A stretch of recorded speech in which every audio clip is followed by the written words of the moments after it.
नमस्कार दोस्तों, ईएडी में आपका स्वागत है। तो इस सीरीज में हम लोग डेली करंट अफेयर्स का प्रैक्टिस करेंगे न्यूज़पेपर्स के थ्रू। तो न्यूज़पेपर्स में हम लोग the Indian express and the Hindu को रखेंगे। अब देखो, एक आर्टिकल है मैकाले के ऊपर, मतलब बेसिकली एजुकेशन सिस्टम के ऊपर, कॉलोनियल माइंडसेट वगैरह। तो ये तो ठीक है कि मैकाले मिनट्स 1835 में आया था और इंग्लिश एजुकेशन का न्यू रखा था। अब एजुकेशन के रिलेटेड जो भी क्वेश्चन बन सकते हैं वो हम लोग देख लेंगे। फिर देखो सेंटिनल 6B सैटेलाइट लॉन्च हुआ है, इस पे क्वेश्चन कर लेंगे। फिर जोनल काउंसिल मीट्स है। और भी है, जैसे कि आर्टिकल 13(2) है, फिर 19(1)(a) है, बी है, ठीक है। फिर बटुकेश्वर दत्त, भगत सिंह, इनकलाब जिंदाबाद, ठीक है। तो इन सब से क्वेश्चंस उठाएंगे, मतलब मैंने पूरा आर्टिकल पढ़ लिया है और इससे क्वेश्चंस एक्सट्रैक्ट करेंगे और उसको सॉल्व करेंगे। तो चलिए शुरू करते हैं। ज़्यादा बेहतर होगा कि अगर आपको इसका आंसर पता है तो कमेंट सेक्शन में लिखेंगे, तो वो एक एक्टिव लर्निंग हो जाएगा। आप इंगेज कर रहे हैं तो माइंड में बना रहेगा, ठीक है। तो पहला क्वेश्चन है, which education refers first formally institutionalised a 3 tier structure, primary, high school and college. कौन सा एजुकेशन सिस्टम के लिए आया था? तो Hunter commission, Wood's despatch, Sadler commission या सार्जेंट प्लान। तो इसका आंसर है वुड्स डिस्पैच। 1854 में जो आया था, उसने इंट्रोड्यूस किया था प्राइमरी, हाई स्कूल और कॉलेज स्ट्रक्चर को, ठीक है। और इसमें फीमेल एजुकेशन को भी पुश मिला था। हंटर कमीशन था ना, वो प्राइमरी एजुकेशन पे फोकस किया था और ये प्राइमरी एजुकेशन को लोकल बॉडीज पे रिस्पॉन्सिबिलिटी दे दिया था, ठीक है।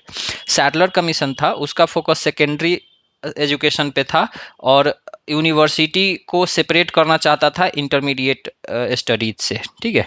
सार्जेंट प्लान जो था वो ब्लूप्रिंट था for the universal compulsory of education, particularly ये वर्ल्ड वॉर 2 के बाद आया था, ठीक है। दूसरा क्वेश्चन है कि द स्लोगन इनकलाब जिंदाबाद was originally coined by whom, Bhagat Singh, Batukeshwar Dutt, मौलाना हसरत मोहानी या लाला लाजपत राय। आंसर दे सकते हो आप कमेंट में। वैसे इसका करेक्ट आंसर है मौलाना हसरत मोहानी, ठीक है। देखो, एक होता है कि स्लोगन को देना और एक होता है उसको पॉपुलराइज करना, ठीक है। तो स्लोगन क्वाइन किए थे या दिए थे हसरत मोहानी ने, बट उसको पॉपुलराइज बाद में किए थे भगत सिंह और हिंदुस्तान सोशलिस्ट रिपब्लिकन एसोसिएशन जो था, रिवॉल्यूशनरी ऑर्गेनाइजेशन, उसने, ठीक है।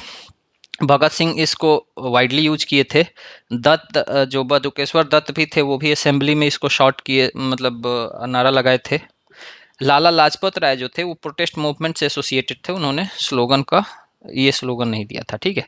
तीसरा क्वेश्चन है कि Sentinel 6B primary contributes to which domain, किस डोमेन में कंट्रीब्यूट्स करता है?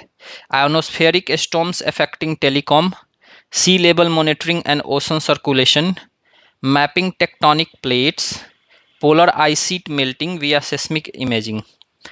तो करेक्ट आंसर क्या हो जाएगा? Sea level monitoring and ocean circulation, ठीक है।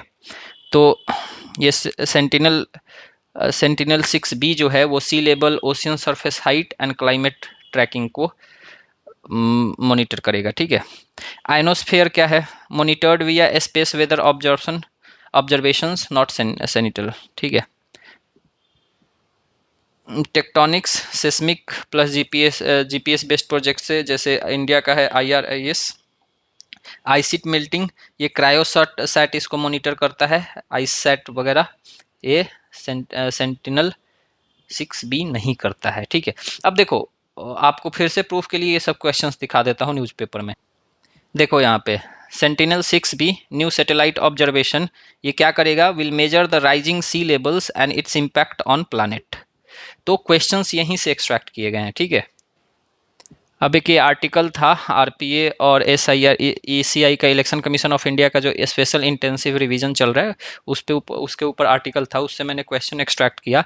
विच legal instrument governs delimitation of constituencies, किस लीगल इंस्ट्रूमेंट के अंतर्गत कॉन्स्टिट्यूएंसीज का डिलिमिटेशन होता है? Representation of people act 1950, representation of people act 1951, election commission act या delimitation ordinance act 1962।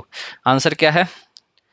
Representation of people act 1950, ये voter rolls, delimitation, electoral disqualification की बात करता है। देखो 51 में जो है ये कंडक्ट ऑफ इलेक्शंस की बात करता है, ऑफेंसेस की बात करता है और करप्ट प्रैक्टिसेस की बात करता है। ठीक है, ऐसा कोई election commission act stand alone नहीं है। आर्टिकल 324 से इलेक्शन कमीशन ऑफ इंडिया अपना ओरिजिन ट्रेस करता है। हाँ, डिलिमिटेशन कमीशन एग्जिस्ट करता है बट इनेबलिंग लॉज जैसे कि इसके अंदर इसके अंदर एग्जिस्ट करता है। ठीक है, ऐसा कोई नहीं है। नेक्स्ट क्वेश्चन देखोगे तो zonal councils were created for which core purpose, zonal council क्यों क्रिएट किए गए थे? Judicial review, centre state fiscal transfers, inter state coordination and dispute resolution, emergency management under NDMA. तो क्या हो जाएगा? जोनल काउंसिल्स बनाए गए थे स्टेट्स में कोऑपरेटिव फेडरलिज्म इंश्योर करने के लिए, कोऑर्डिनेशंस एंड रीजनल पॉलिसी को इंश्योर करने के लिए। जुडिशरी इसको रिव्यू नहीं करती है एंड कोऑर्डिनेट भी नहीं करती है। फिजिकल ट्रांसफर्स हैंडल्ड भैया फाइनेंस कमीशन। अभी आपको पता होगा फाइनेंस कमीशन 16th नंबर का चल रहा है। ठीक है, और इसने अपना रिपोर्ट सबमिट कर दिया है। इसके चेयरमैन कौन है? अरविंद पनगरिया है। ठीक है, NDMA handles disasters, not zonal council. ठीक है, ये जोनल काउंसिल देखो ये जो न्यूज़पेपर है ना, इसको एक्सप्लेन करके और इस पे बहुत सारा फैक्ट्स और इसका जितना भी जनरल स्टडीज़ का मटेरियल हो सकता है, मैं वो रोज़ के current affairs prepare through newspaper series में ले आ रहा हूँ, तो वो आपको वीडियो इसी यूट्यूब चैनल पे मिल जाएगा। ठीक है, नेक्स्ट क्वेश्चन है विच articles empowers gram sabha to perform functions as state legislature में प्रोवाइड। कौन सा आर्टिकल है? Article 243J, 243B, 243G, 243A। ये भी न्यूज़पेपर से ही लिया है मैंने। तो कौन सा हो जाएगा? आर्टिकल 243A, ग्राम सभा को ये पावर्स देता है। जे क्या बात करता है? 243J audit of panchayat accounts की बात करता है। ठीक है, आर्टिकल 243G किसकी बात करता है? तो पावर्स रिस्पॉन्सिबिलिटीज ऑफ पंचायत की बात करता है। आर्टिकल 243B किसकी बात करता है? कॉन्स्टिट्यूशन ऑफ पंचायत की बात करता है। ठीक है, नेक्स्ट क्वेश्चन है कि which revolutionary is incorrectly matched with movement. Surya Sen, Chittagong red.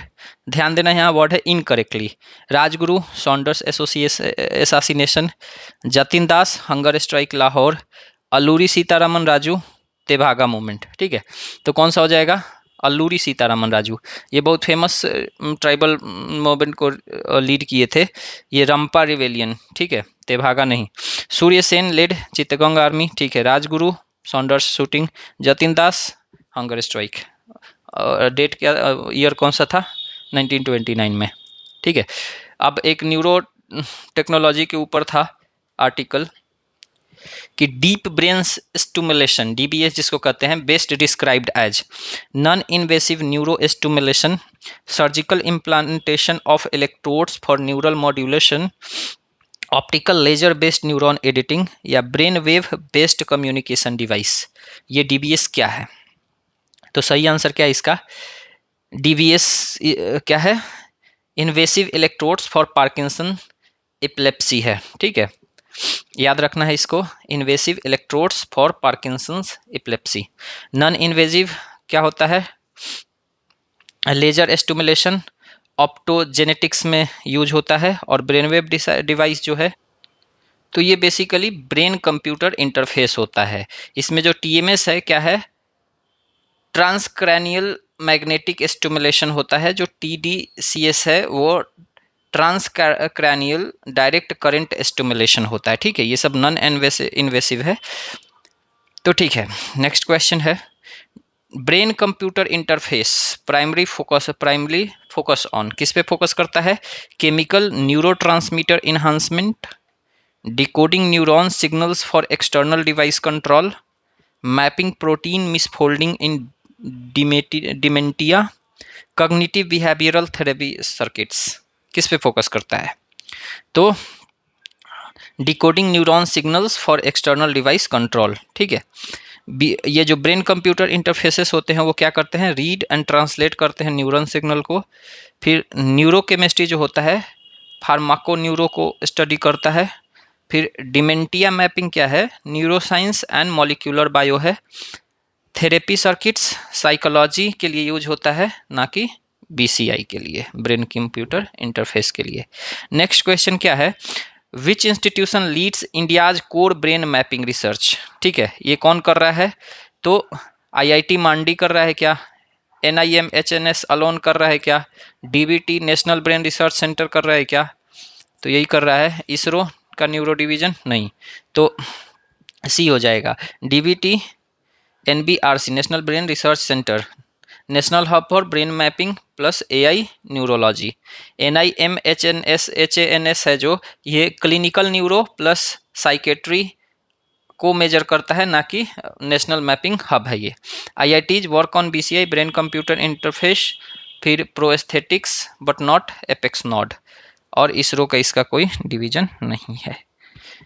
अगला क्वेश्चन है 11वें नंबर का कि इन अक्टूबर 2025 PLFS डाटा, ये अभी रिसेंट में अक्टूबर का आया है 2025 का, ठीक है, ये भी न्यूज आर्टिकल था तो वहाँ से निकाला है मैंने कि in October 2025 PLFS data urban unemployment rate compare to rural unemployment rate was lower than rural, मतलब अर्बन का रूरल से कंपैरिजन करना है, ठीक है, तो अर्बन का क्या था, कम था, या रूरल से ज़्यादा था, या रूरल के बराबर था, या नॉट कंपेरेबल। ठीक है, तो देखो वैसे भी इसमें दिमाग लगाओगे तो अर्बन में क्या होता है, जनरली लोग ज़्यादा एस्पायरेशंस रखते हैं, ठीक है, और जॉब्स चाहिए होता है तो ज़्यादा अनएम्प्लॉयमेंट भी होता है, ठीक है। रूरल में लोग खेती में इंगेज्ड है या नॉर्मल अपना फैमिली लाइफ जी रहे हैं तो ठीक है। अर्बन में 7.4% है, 7% है, रूरल में 4.4% है, तो अर्बन हाइयर हो गया, ठीक है। नेक्स्ट क्वेश्चन है कि which factor must contribute to rising female labour force participation rate recently, इस पे भी एक आर्टिकल था। तो IT sector hiring in metros, क्या ये मतलब प्रमोट कर रहा है labour force participation rates in female को, या फिर rural self employment and agri linked work, decline in birth rate, या माइग्रेशन टू गल्फ इकोनॉमीज। तो फीमेल तो करती नहीं है, बर्थ रेट डिक्लाइन नहीं है, नेशनल फैमिली हेल्थ सर्वे जो आया था 5 उसमें वुमेन का बर्थ रेट थोड़ा हायर ही दिखाया है। फिर IT sector hiring in metros में सिर्फ फीमेल तो रहती नहीं है। तो देखो आजकल बहुत सारा प्रोग्राम्स चल रहा है जैसे कि सेल्फ हेल्प ग्रुप वाला, जीविका दीदी वगैरह, तो इसके वजह से, और एग्री लिंक्ड वर्क है जिसके वजह से इनका लेबर फोर्स पार्टिसिपेशन रेट बढ़ा है, ठीक है। Rural micro enterprise plus agriculture not driven by IT, urban female unemployment rate is still higher, fertility decline irrelevant to short terms labour states, migration small relation to rural observation, ठीक है। अगला question है कि which education policy emphasised quality over expansion. तो ये भी ना, एक पहला मैंने मैकाले वाला दिखाया था एजुकेशन वाला, तो उसी से रिलेटेड है, ठीक है। तो कौन सा इम्फेसाइज करा था, क्वालिटी को, एक्सपेंशन, मतलब एक था कि ब्रिटिश चाहते थे कि एकदम पेनेट्रेट करो हर एक इलाके में, ठीक है, और दूसरा था कि नहीं क्वालिटी इंप्रूव करो, लोग अपने आना शुरू कर देंगे, ठीक है। तो कौन सा था, Hunter commission, Hartog committee, Sargent plan, Macaulay minutes, तो कौन सा था, बेसिकली हर्टॉग कमिटी था। ये Hartog stresses quality and reducing wastage drop outs, Hunter local bodies plus primary को दे दिया था, मतलब प्राइमरी एजुकेशन पे ध्यान दिया था और इसका काम लोकल बॉडीज को दे दिया था। Sargent plan mass compulsory education, Macaulay English education, ideological shift. Next question है कि university autonomy was significantly curbed by which act. University commission 1902, university Indian university act 1904, Wood's despatch 1854, Hunter commission 1882। किससे significantly curve किया गया था, तो वो था Indian university act 1904, ठीक है। इंक्रीज्ड गवर्नमेंट कंट्रोल, 1902 का जो कमीशन था वो रेगुलेशन को रिकमेंड किया था लेकिन इन्फोर्स नहीं करा था, ठीक है। वुड्स डिस्पैच तो फाउंडेशनल स्ट्रक्चर था एजुकेशन का, और इसी को Magna Carta of English education in India भी कहा जाता है, Magna Carta of European education. Hunter primary schooling पे फोकस किया था, ठीक है। नेक्स्ट क्वेश्चन है कि who led liberation struggle linked with forest regulation impacting tribal autonomy, ठीक है। बिरसा मुंडा, अलूरी सीतारामन राजू, सिधो एंड कानू, रघुनाथ मुर्मू। तो कौन से लेड करे थे स्ट्रगल जो कि ट्राइबल ऑटोनॉमी के राइट्स पे, बेसिकली फॉरेस्ट रेगुलेशंस पे इम्पैक्ट डाला था। तो ये कौन हो जाएगा? अल्लूरी सीतारामन राजू। ठीक है, देखो बिरसा मुंडा जो रिवेलियन था ना, वो उलगुलान था और वो सोशियो रिलीजियस मूवमेंट था। ठीक है, अल्लूरी वाला जो था रंपा रिवेलियन, वो फॉरेस्ट रॉक के खिलाफ था। सिद्धो कानो का संथाल रिवेलियन था, वो रेवेन्यू ऑपरेशन पे बेस्ड था। और मुर्मू जो थे, रघुनाथ मुर्मू, उन्होंने ओलचक की स्क्रिप्ट दिया था संथाल के लिए, बेसिकली जो यूज होता है, या फिर ट्राइबल्स के लिए, और कल्चरल अपलिफ्टमेंट का काम किया था। तो आज ये 15 इम्पॉर्टेंट क्वेश्चंस थे न्यूज़पेपर से। तो हम लोग इस सीरीज को करते रहेंगे और क्वेश्चंस के थ्रू हम लोग करंट अफेयर्स को रिवाइज करते रहेंगे। अगर आपको full current affairs, daily current affairs भी देखना है, तो वो इसी चैनल पे आपको मिल जाएगा, उसको भी आप कर सकते हैं और नोट्स बना सकते हैं। इन सारा का पीडीएफ आपको मेरे टेलीग्राम चैनल एग्जाम अफेयर्स दोस्त में मिल जाएगा, जिसका लिंक हम इसमें पिन कर देंगे, और ऐसे आप खोज भी सकते हो ये जाके टेलीग्राम पे। ठीक है, मिलते हैं अगले वीडियो में, ध्यान रखिए, नमस्कार।